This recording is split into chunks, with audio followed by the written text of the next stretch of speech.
Hi, welcome to our channel of IGNOU Audiobooks.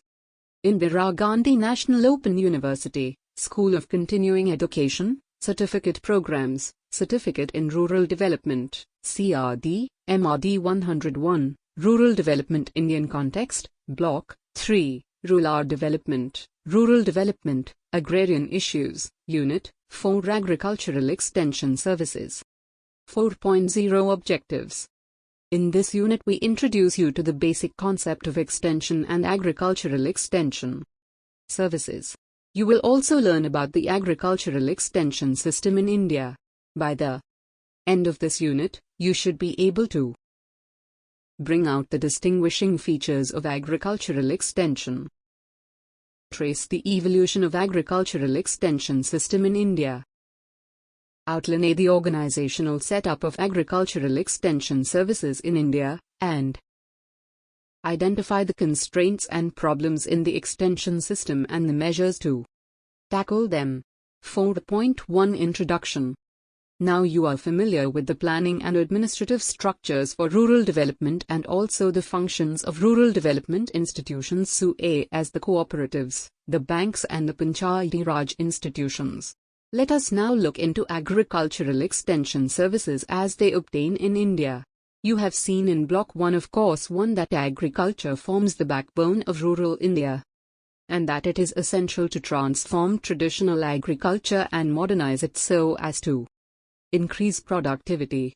Agricultural extension is one of the important instruments for achieving this goal. India has, in fact, one of the largest agricultural extension systems in the world. The impressive growth in agricultural production after independence, particularly that by means of the Green Revolution, was greatly facilitated by the large network of agricultural extension services. The understanding of its functioning in the transformation of agriculture and in the development of rural India is, therefore, important. In this unit you will be exposed to the present organization of agricultural extension services in the country, including the extension services offered by agricultural universities and research institutes. A brief discussion on the history of agricultural extension has also been presented to help you in understanding the evolutionary changes in the setup of agricultural extension. The present agricultural extension services as well as its problems are also referred to in our discussion. 4.2 Concept and Scope of Agricultural Extension. Change through educational methods, and not through force, is the goal of extension. The basic assumption being that humans have immense capacity to learn and broaden their experience through education. Emphasizing the educational role, Ensminger, 1957, observed that extension is education and its purpose is to change the attitude and practices of the people with whom work is done. The basically educational role is also emphasized by Maunder, 1973, who defined extension as a service or system which assists farm people, through educational procedures, in improving farming methods and techniques, increasing production efficiency and income, bettering their levels of living and lifting the social and educational standards of rural life. Mosher, 1979, however, feels that the concept of extension has to go beyond education in the case of developing countries where the most important need of the farmers is not just to make better use of the resources already available with them, but to get access to one or more specific resources. This means that the role of extension agents is not only to teach farmers about improved methods of farming, but also to make necessary arrangements for the supply of inputs like improved seeds, fertilizers, credit, marketing facilities, etc. In India, the concept of extension included both education and services in the past. The following observation of the report on organizing agricultural extension in India. Government of India, 1970, makes interesting reading. The dichotomy between extension, education, functions on the one hand, and supplies and services function on the other, is largely artificial in the Indian situation. Educating the rural community in techniques designed to bring about better living is no doubt the primary objective of extension, but the educative process itself is unlikely to succeed in the long run unless its relative efficiency can be demonstrated and it is guaranteed that the adopter shall have no difficulty whatever in implementing it. The process of change has to overcome the drags of traditional social structure, and these drags frequently are the financial, supplies, production, distribution and marketing, in brief economic, arrangements in the society. Resistance to change derives much of its strength from the inconsistency between these arrangements and the contemplated innovation. An innovation cannot succeed without necessary modernization of the aforesaid arrangements, and it is natural therefore that a relapse to traditional practices should occur after a brief and perfunctory endeavor of introducing innovations. This, in fact, has happened in some instances where the farmers abandoned higher-yielding varieties in favor of local varieties after an initial effort, the lessons of which were bitter. The explanation for the failure of the innovation was the inadequacy of the supplies and services structure. Extension should be oriented towards production, and this automatically involves reform and strengthening of supplies and services arrangements. The National Commission on Agriculture, 1976, was, however, of the view that extension is basically education and preparation for the change when it stated that extension refers to an informal out-of-school education and services for the members of the farm family and others directly or indirectly engaged in farm production, to enable them to adopt improved practices in crop, livestock and fisheries production, management, conservation and marketing. Agricultural extension is not only imparting knowledge and securing adoption of a particular improved practice, but also aims at changing the outlook of the farmer to the point where he will be receptive to, and on his own initiative continuously seek means of improving his farm occupation, home and family life in totality. Thus, though extension to be effective implies coordination with supply and service agencies so that timely support can be ensured, supply and regulatory functions as such are not a part of extension. This continues to be the accepted meaning of extension today. Extension has been defined according to different contexts and policy traditions, which is one of the reasons for different definitions of extension. 4 traditions of extension have been identified by Rowling, 1988, which are outlined in Box I below. Box 1 Traditions of Extension. 1. Conservative tradition. Here, extension is seen as an instrument for helping people to make right choices to achieve their goals. This tradition can also be named an informative extension. 2. Socialist tradition. Here, extension is seen as an instrument of emancipation or liberation of the poor people, which may call for structural changes to achieve societal objectives. This can be termed an emancipatory extension.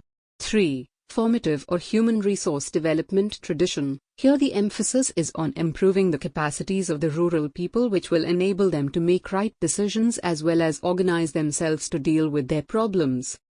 4. Persuasive extension. Here the emphasis is on inducing preventive behavior related to health hazards, environmental pollution, etc. What are the common elements in the different definitions of extension? A critical analysis of the different definitions will reveal the following common elements. Zubair, 1984, as reported by Rowling, 1988.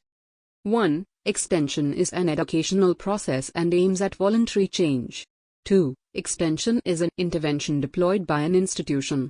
3. Extension makes use of different communication channels and teaching methods. 4. Extension focuses mainly on the promotion of presumed collective or public utility rather than some private interest. The following definition, as given by Rowling, 1988, encompasses the above common elements. Extension is a professional communication intervention deployed by an institution to induce change in voluntary behavior with a presumed public or collective utility. Though extension as an educational and service system was first applied to extend improvements in agriculture, the concept and method of extension is now used in various fields. When the concept of extension is used in agriculture, it is called agricultural extension. When it is used for home science, it is called home science extension, and so on. The term rural extension includes extension activities related to all aspects of rural development, including animal husbandry, industry, forestry, fisheries, home science and health. Objectives of agricultural extension.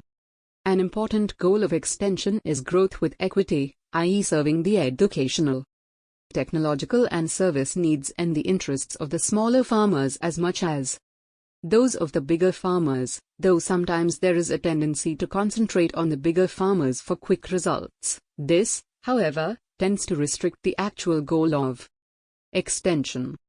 You have by now got some idea about the objectives of the extension. Let us now list the objectives in detail as follows. To educate farmers about farming innovations and prepare them for change and development. To provide improved technology, information and skills to farmers for increasing agricultural and livestock production and productivity. To give feedback from the field to the research stations on the application of technology generated by them. To conduct demonstrations in farmers' fields on the potentials of improved farm technology. To assist farmers to get access to services and supplies, credit and marketing, and to help them develop resources like land and water. We, thus, see that a wide range of functions need to be performed in order that the objectives of agricultural extension are attained. Check your progress. 1. Briefly explain the meaning of extension. 2. What are the common elements in the various definitions of extension? 4.3. Different approaches for organizing agricultural extension services. There are several approaches for organizing agricultural extension services. These have depended on factors such as the administrative structure for agricultural development, research and training, the goals that extension seeks to achieve, the field-level infrastructure for development, and the financial and manpower requirements. Axon, 1988, has identified the following 8 models of or approaches to organizing agricultural extension. 1. The general agricultural extension approach. It is the common model followed by most of countries. It follows a top-down transfer of technology approach with the assumption that communicating the details of improved technology available with research institutes to farmers will result in increased productivity and production. 2. The commodity specialized approach. It focuses on a particular crop or commodity such as coffee, rubber, sugarcane, etc. It is highly specialized in nature with the planning and implementation of the program controlled by the commodity organization. 3. The training and visit approach. It became popular during mid-1970s. This approach emphasizes regular training of extension workers on the latest techniques and their visits to selected contact farmers. The program planning and implementation is centrally controlled. 4. The participatory extension approach. It emphasizes formation of farmers, organizations and groups such as self-help groups and the need for learning from farmers' wisdom. Farmers are involved not only in decision-making related to program planning and implementation, but also in controlling it locally. 5. The project approach. Here, the extension efforts are concentrated on a specific area for a defined period of time along with a greater level of the infusion of resources from outside. The planning and implementation of the program is done by the project staff. 6. The farming system approach. The main focus of this approach is to develop appropriate technology for the farmers in resource-poor areas on a participatory basis. The technologies are developed on the basis of holistic agro-ecosystem, involving researchers, extension personnel, farm women and men. 7. The cost-sharing approach. Here, a part of the cost of agricultural extension is paid by the farmers. Planning and implementation of the program is jointly shared by the implementing agency and the local people. 8. The educational institution approach. Here, the local agricultural research or educational institutions get involved in planning and implementation of extension programs on a limited scale for the purpose of testing and transferring the new technologies developed by them. 4.4. Evolution of agricultural extension service system. 4.4.1. Agricultural extension in India after independence. In Unit 4 on Rural Development in India in the previous block of this course, you have read about the early pioneering efforts of the extension and community development The program, which was launched in 1952, India launched Community Development Program, CDP, in 1952 to bring about integrated development of villages through extension services. The Community Development Program failed to bring about the desired level of agricultural production and productivity. The rate of change in the average annual growth rate of agricultural production during the period 1952-53 to 1958-59 was only marginal. There was no significant increase in the production and productivity of major agricultural crops. In fact, the fall in production during 1957-58 due to drought increased the import of food grains. Under these circumstances, the agricultural scene of India was critically examined by the government with the help of experts and Ford Foundation. As a result, Intensive Agricultural District Program, IADP, was launched during 1961. The IADO was started in several selected districts on a pilot basis and subsequently extended to 9 more districts. The IADO, or the package approach, was based on a package of improved agricultural practices, supply of necessary farm inputs including credit and increased extension services. The extension organization of IADO district was headed by a project officer and supported by a number of subject matter specialists. The VLWs under the project devoted their entire time for agriculture. The IADO was based on selective area approach because only the districts with low risk and high potentials were selected in order to have a quick response. The successful experience with IADO led to Intensive Agricultural Area Program, IAAP, in 1964, which was implemented in about 1,084 blocks drawn from 114 districts. The IAP was less intensive in nature, crop-oriented and employed staff at a reduced scale. Both the programs of LADO and UP were marked by increased agricultural production, though only in restricted areas. These programs, however, could not bring about substantial increases in production, because the technological package of the schemes was not sufficiently responsive to fertilizer.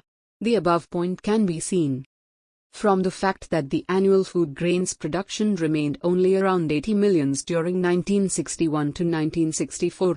It rose to 89 million tons during 1965 mainly because of favorable weather conditions. The instability of Indian agriculture as well as its dependence on the vagaries of monsoon was again reflected during 1966 and 1967, when the drought brought a drastic reduction in food grains production.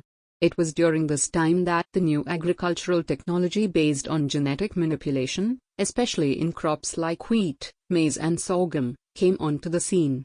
India took a bold step in formulating a new agricultural strategy based on high-yielding varieties, plus a package of improved practices.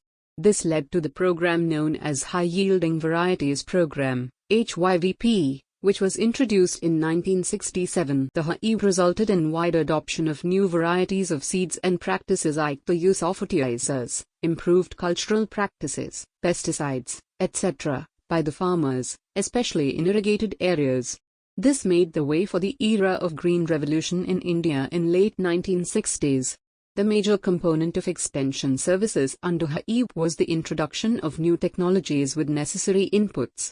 Contrary to the expectations of the planners, the new technologies did not diffuse to all sections of the farming community, especially to small and marginal farmers. Thus, the benefits of the Green Revolution were concentrated mainly on big unrich farmers and that too in limited areas. In fact, the interpersonal, as well as the inter-regional disparity in income distribution, was widened. In order to narrow the gap and to help the weaker sections of the community, special target group programs were started in 1970s. These were Small Farmers Development Program, Marginal Farmers and Agricultural Laborers Development Program, Drought-Prone Area Program, and Hill Area Development Program. Even with all the above programs and various extension approaches, there remained a wide gap between the potential of new technology and the actual yield in the fields. Further, extension organization continued to remain weak with poor linkages with research institutes. The technical competency, morale and motivation of the majority of the extension functionaries were poor. Under these circumstances, during 1970s India introduced a modified version of extension services called Training and Visit (T&V) system with the help of World Bank. 4.4.2 T&V System of Extension.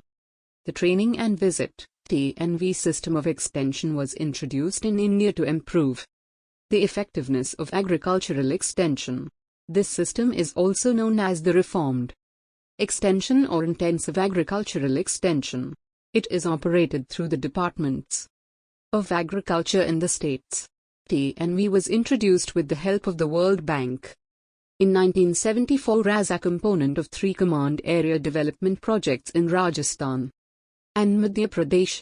In mid-1975, it was introduced in 6 districts of West Bengal. And then the system spread to almost all the states of India. The concept of T&V was developed by Daniel Benor, an Israeli extension expert, and was first tried in Sahan irrigation project in Turkey. A basic feature of the T&V system was a systematic program of in-service training of village extension workers, waves, and planned schedule of visits to the farmers' fields. The youth was given training once in a fortnight on specific agriculture practices directly related to farm operations scheduled for the coming weeks. There was concentration of efforts on important crops and agricultural practices. The youth planned his visits to farmers once in a fortnight at a fixed time known to them. The visits of youth were supervised and guided by agricultural extension officers and subject matter specialists. The fanas to be covered by each village extension worker, usually 500 to 800, were divided into 8 groups and each group was covered under a fixed fortnightly schedule.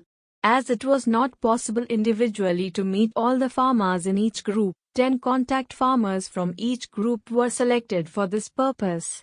These contact farmers were selected on the basis of norms fixed by the department.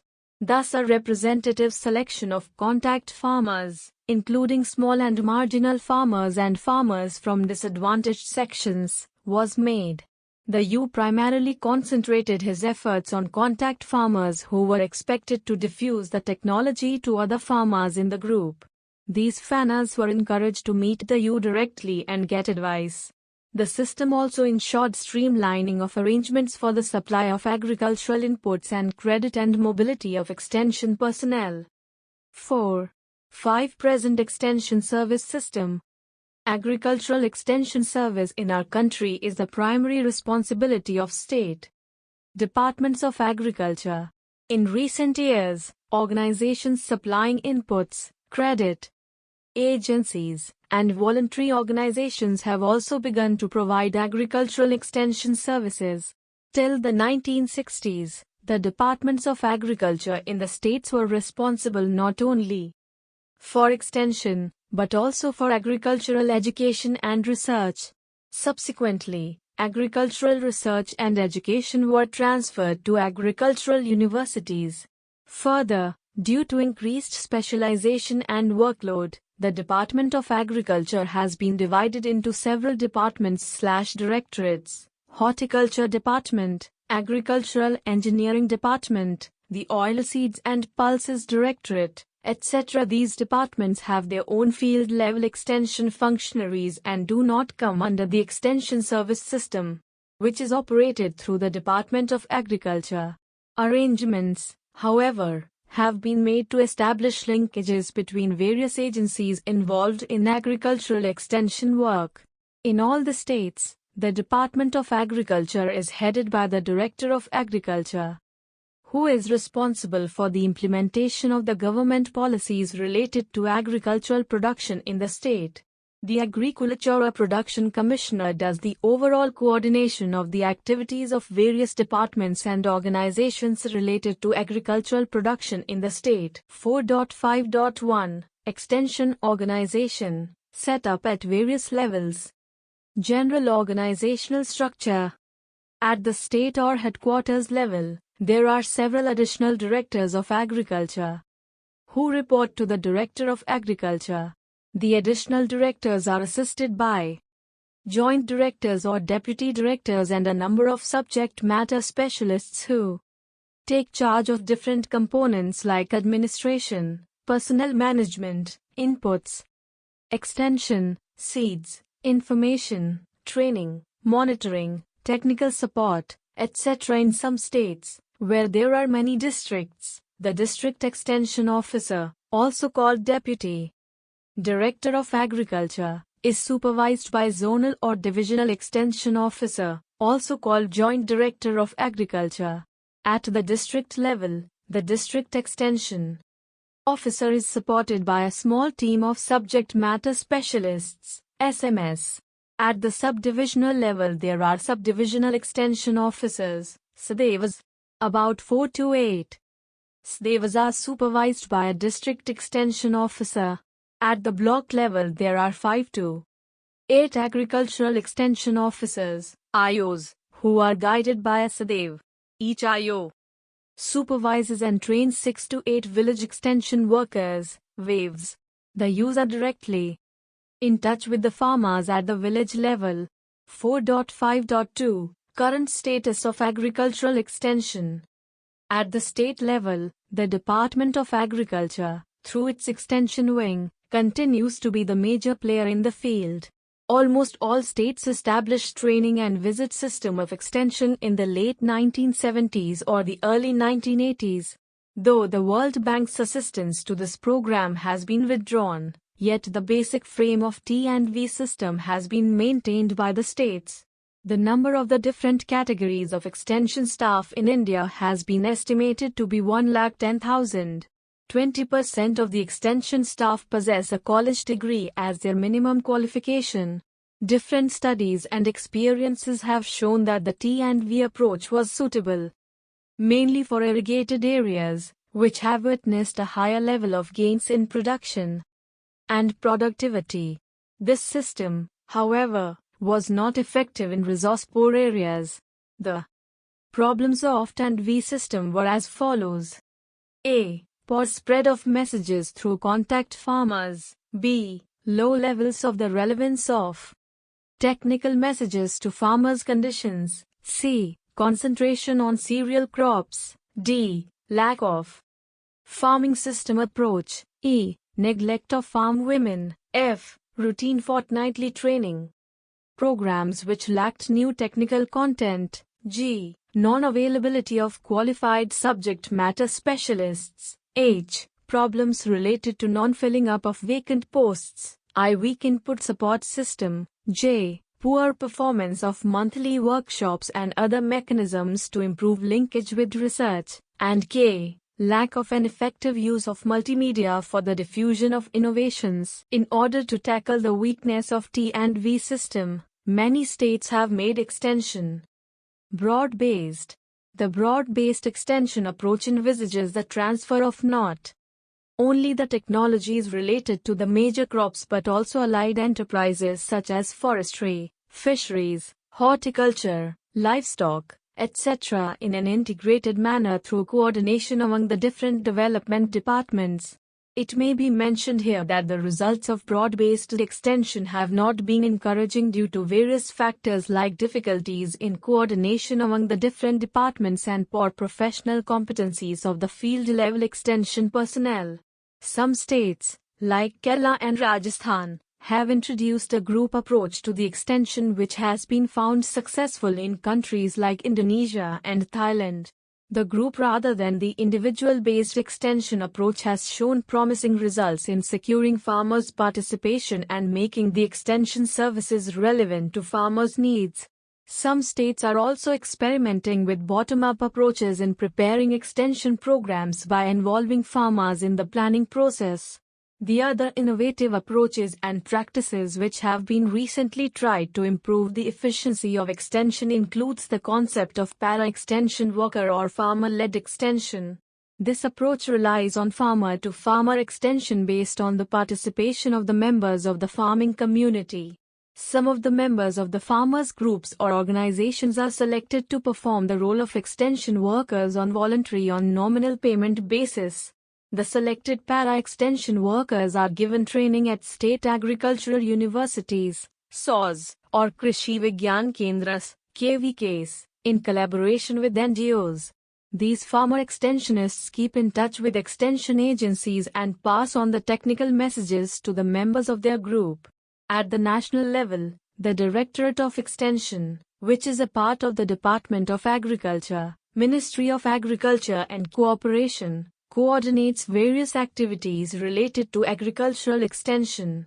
The Directorate of Extension was set up in 1958 in the wake of the Community Development Program and National Extension Services.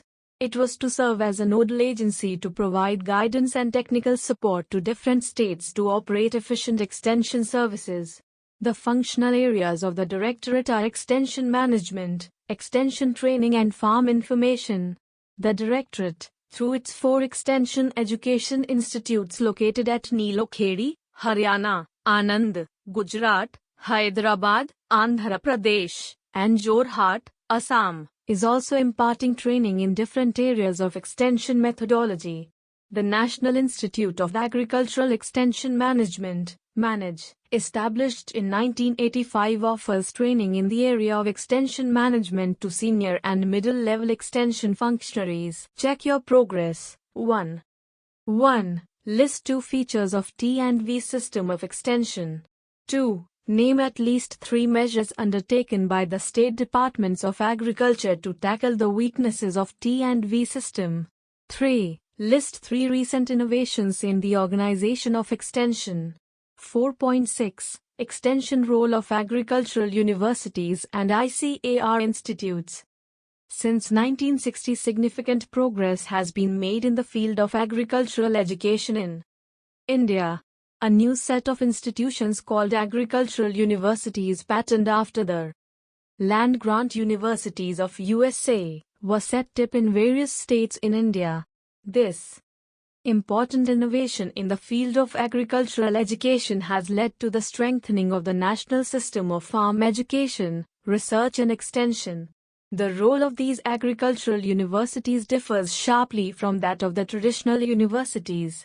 In addition to being academic institutions of higher learning in the usual sense, these universities are actively involved in transforming the lives of rural people through their tripartite functions of teaching, research and extension. In more specific terms, the major extension roles of agricultural universities are: 1. Manpower development in extension. 2. Collect, process and disseminate the latest research findings to extension personnel and extension clientele through appropriate methods and media. 3. Identifying field problems for which scientific solutions are not yet available and to communicate these to the concerned subject matter departments to work on. And 4. Plan and organize training of various types and durations for extension personnel and farmers. The Indian Council of Agricultural Research, ICAR, is also involved in agricultural extension apart from its major role of research and education. The ICAR has contributed to agricultural extension by way of innovative extension approaches. In fact, the concept of and the project on national demonstration, which was one of the key instruments for bringing about green revolution in India, was developed and launched by ICAR during the 1960s.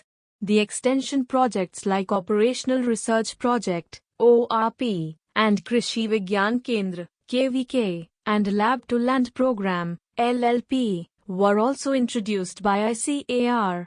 The present thrust areas of extension activities of ICAR are related to technology assessment and refinement for identifying the location-specific technology, vocational training of farmers, training of extension personnel to update their knowledge, and providing single-window delivery system of technology products, services and information through Agricultural Technology Information Centers, ATIC. The extension activities of ICAR are carried out through Krishi Vigyan Kendras, 344 in number spread all over India, trainers training centers, alloy number, Institute Village Linkage Project, 42 centers, and Agricultural Technology Information Centers, 44 in number. Krishi Vigyan Kendras. Krishi Vigyan Kendras CKVKs, or Farm Science Centers, are specialized institutions to provide vocational training to farmers based on the idea of learning through work experience. The KVKs were born out of the recommendations of the Education Commission, 1964-66. The KVKs, in contrast with polytechnics, do not offer diploma or degree-oriented courses. Instead, the courses offered by KVKs are need-based and impart skills and knowledge to the practicing farmers, in-service extension workers, and to those who seek self-employment in agriculture. At present, there are 344 Krishi Vigyan Kendras spread all over India.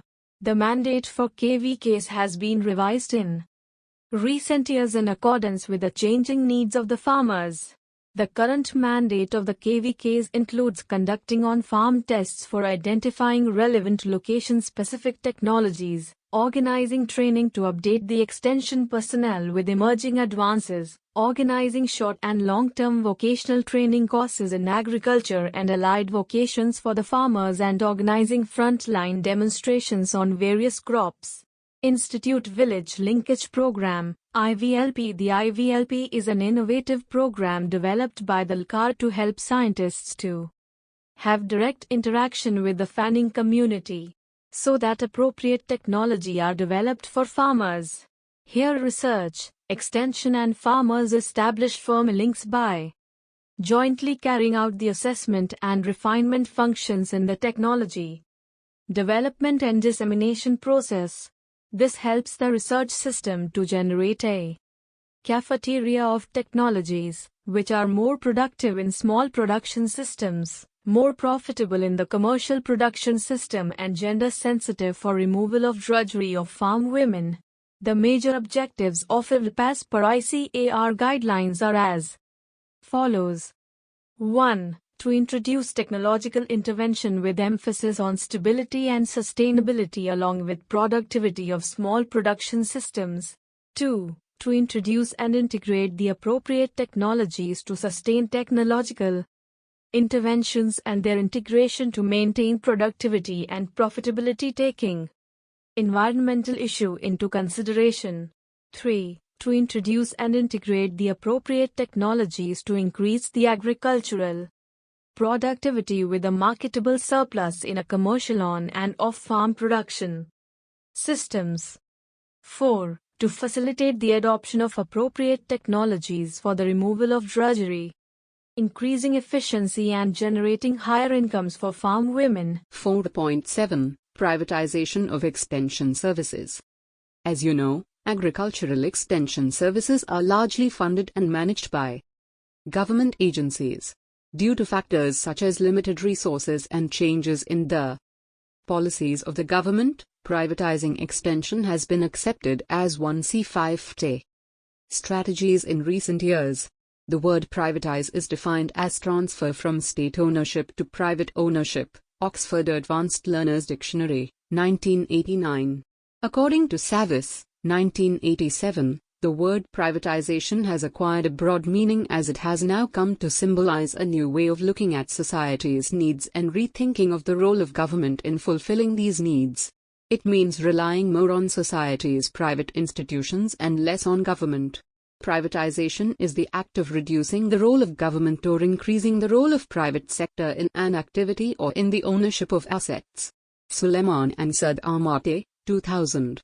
The factors that favor privatization of extension services are: 1. Difficulties faced by the government in funding the extension machinery. 2. Reduced donor contribution to agricultural research and extension. 3. Poor quality of the extension services provided by the government agencies. 4. Transformation of agriculture from subsistence to profit-oriented enterprise. 5. The development of private research and extension set up with promising technology. And 6. Global competition after GATT agreement.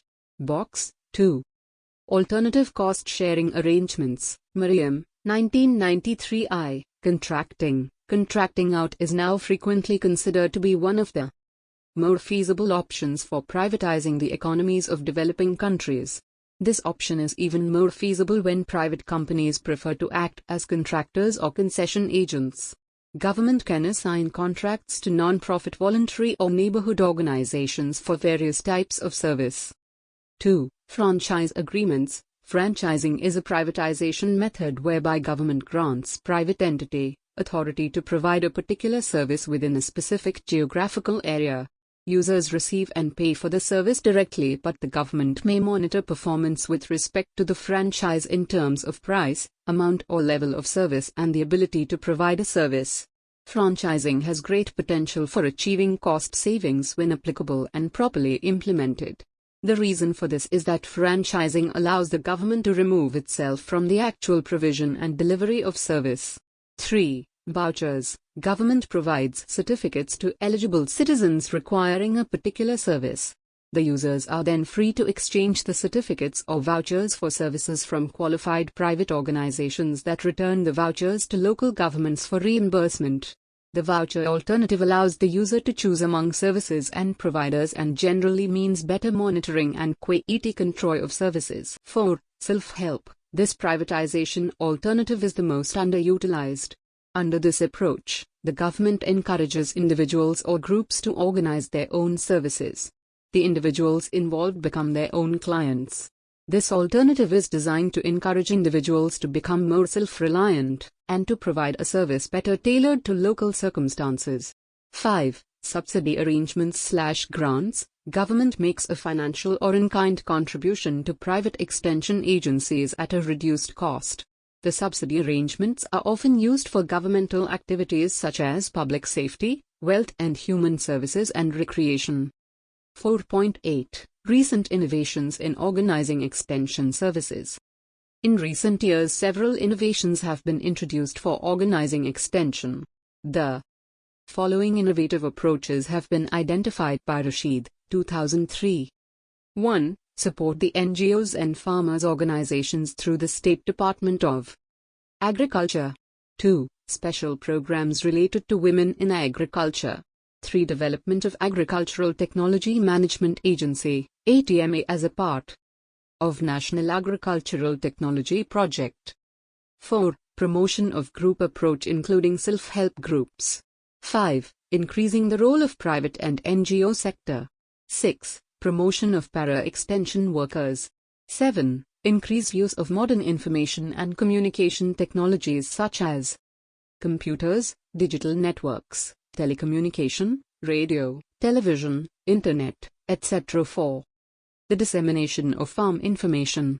8. Establishment of agri-clinics by the agricultural graduates with the assistance of bank loans. Given below is a brief description of the Agricultural Technology Management Agency. ATMA. Agricultural Technology Management Agency. Agricultural Technology Management Agency, ATMA, is one of the innovations meant to promote technology dissemination under the National Agricultural Technology Project, NATP. It functions as a registered society at district level and serves as a focal point for integrating research and extension activities and helps in decentralizing the management of agricultural technology transfer. The members of ATMA include representatives of the Departments of Agriculture, Animal Husbandry, Horticulture, and Fisheries. Each research extensor unit retains its institutional identity and the Management Committee of ATMA plans extension activities. At present, ATMA is in operation in 28 districts spread over 7 states.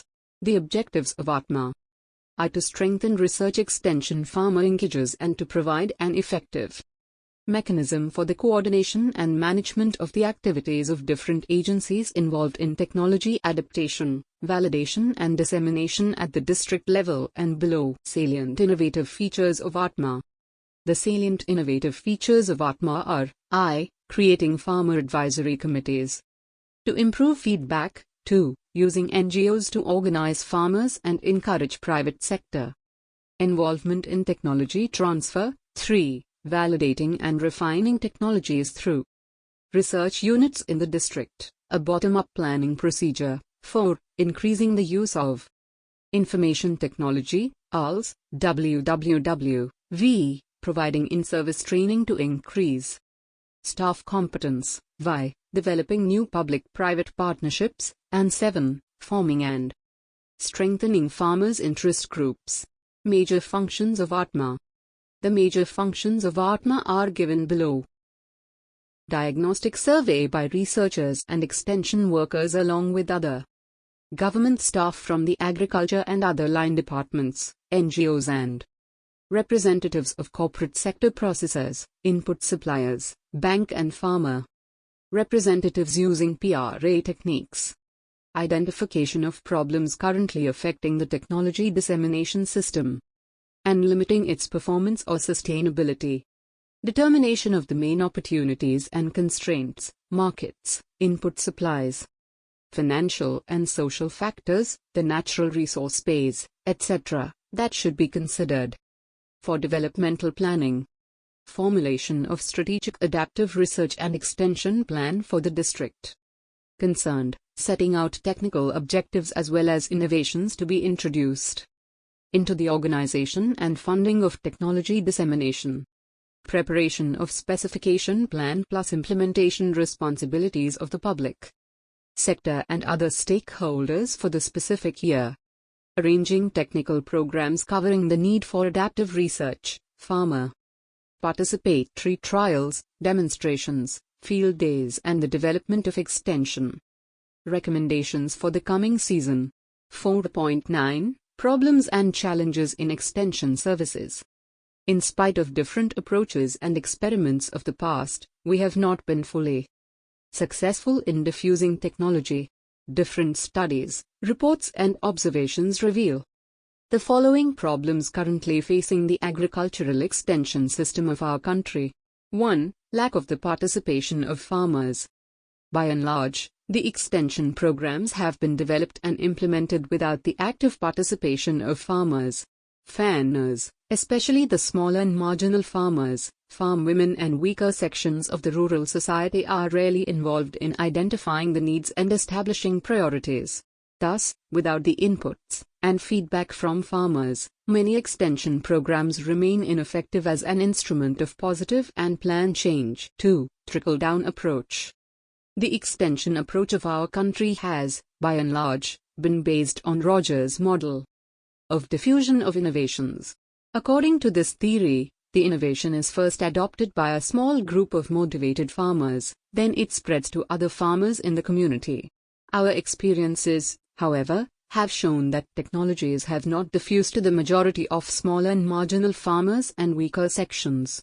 The diffusion model does not pay attention to social issues like inequality in socio-economic status and unequal distribution of impacts and benefits of innovations. Extension approaches in the past have concentrated on reaching individual farmers and neglected group approach and social action model. 3. Lack of attention to farming. The agricultural extension for various reasons has been operating with a narrow focus. With regard to the dissemination of farm technology, efforts of extension are concentrated more on individual crops and efforts have not been made to improve the whole farming system. A holistic approach to extension, which includes different crops, animals, forestry, horticulture and fisheries, is missing. 4. Financial crisis. Due to the problem of resource crunch, the availability of funds for agricultural extension is getting reduced. Studies have pointed out that per hectare investment on extension works out to be about 16 rupees. Annual expenditure per extension worker is 15,000 rupees for the main extension system of the Department of Agriculture. The extension system also suffers from the lack of operational funds needed for program activities and the maintenance of physical infrastructure, as up to 90% of the budget is allotted to salaries. Studies have also indicated that the share of non-salary component in the total extension expenditure is decreasing every year. Palan Singh, 1997. 5. Multiplicity of agencies and lack of coordination among them. One of the significant problems facing the extension system today is the multiplicity of departments and agencies dealing with extension work. Each department operates its own extension services. This problem has increased due to the creation of departments like horticulture, agroforestry, oilseeds, agricultural engineering, etc. While there is very little coordination among these ENA departments, most of them are involved only in the distribution of subsidized inputs. Attention has not been paid to improve the farmer's knowledge, skill and managerial abilities. 6. Lack of motivation and morale among extension workers. The extension service of our country has always suffered due to poor motivation and morale among extension staff. One of the reasons for this situation is poor professional status, including low salary levels and lack of career advancement. 7. Poor impact. The impact of extension services is not always visible and measurable. The impact due to extension cannot be easily separated out from that of other factors such as technology, various inputs and favorable climate. Due to methodological weaknesses in finding out the actual contribution of extension, the role and importance of extension has been questioned. 8. Poor input support system. In spite of growth in the provision of different inputs through private sector, the absence of assured and timely supply of quality seeds, fertilizers, pesticides and credit continues to be one of the serious problems facing extension today. 9. Lack of professional competence. The improvement of professional competence among the village level workers through regular training under TNV system has been found to be marginal. A majority of the village level workers are matriculated and not interested in improving their professional competencies, as their promotions are not linked to performance. Most of the subject matter specialists at block and district levels are specialists only according to their job designations, and not according to their professional competencies, skills and knowledge. Many of them have become SMSs by the virtue of their seniority and promotions. As a result, they are not in a position to offer solutions to the complex field problems faced by the farmers. 10. Poor management of extension programs, organizations, and personnel.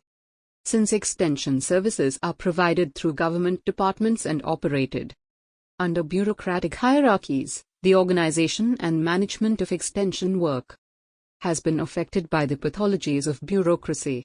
Thus, the contextual factors of extension have considerably weakened the efficiency of program planning and implementation. The factors like bureaucratic work culture, ineffective reward system, domineering leadership style, monotonous nature of work, lack of team effort and lack of autonomy in decision-making at the field level are responsible for the poor management of programs and the people in extension organizations.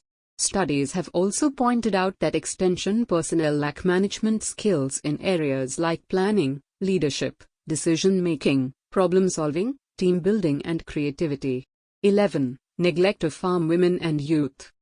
In spite of the fact that women are actively involved in farm-related operations as well as in different farming activities, agricultural extension services are focused mainly on men. This male bias can be seen in the low recruitment levels of female VLWs and ROs to reach out to farm women. Attention has not been paid to provide extension services to women farmers, assuming wrongly that farm women play only a marginal role in farm production. Investigations, however, have shown that up to 60% of all the farm operations are performed by women and a large number of farmers in India are women. 12. Poor use of modern communication technologies. While emphasizing the importance of face-to-face method of extension, the TNV system has generally neglected the use of mass media such as radio, television, film, videos, and newspapers. Disappointment with the failure of diffusion through the contact farmer system shows the need for greater use of mass media to create awareness among farmers, as radio and television signals cover almost the whole population of India now. Check your progress. 3. 1. Name 3 factors which favor the privatization of extension services. 2. Suggest 5 measures for improving agricultural extension services in India. 4.10 Let us sum up. In this unit, while looking at the concept and meaning of agricultural extension, we saw that definitions of extension vary according to the context and policy traditions under which they are defined. As we saw, in the Indian context, the meaning of extension is education and preparation for change. As we saw, the common elements in the different definitions of extension are that it is an educational process deployed by an institution, that it makes use of different communication channels and focuses on the promotion of presumed public utility. The training and visit, T&V system, which was introduced in India during 1974, was one of the major exercise on reorganization of extension services. Though the assistance of World Bank to this program has been withdrawn, yet the basic frame of T&V system has been maintained by most of the states. In order to tackle the weaknesses of T&V system, many states have made extension service broad-based. The recent innovative approaches in extension include the promotion of group approach, increased role of NGOs and private sector, promotion of para-extension workers, establishment of agri-clinics, and the use of modern information technologies. We also saw that promotion of Agricultural Technology Management Agency, ATMA, as a part of National Agricultural Project is a major innovative effort to make extension responsive to the needs of farmers using a participatory approach. Further, in recent years, privatizing extension has been accepted as one of the important strategies in India. Looking at the extension setup in India, we found that state departments of agriculture, agricultural universities and research institutes of ICAR are all engaged in agricultural extension work. The thrust areas of extension activities of ICAR include technology assessment and refinement of farm technologies, training of farmers through KVKs and a single window for services and delivery system through agricultural technology information centers. The major problems of extension services in India are the lack of participation from resource-poor farmers, dependence on the trickle-down approach, the lack of farming system approach, inadequate foodies for extension activities, multiplicity of agencies without proper coordination among them, poor motivation and morale of extension workers, poor impact of extension services, poor input support system, neglect of farm women and youth, and poor use of modern information and communication technologies. Thank you. We will see you in the next video with next chapter.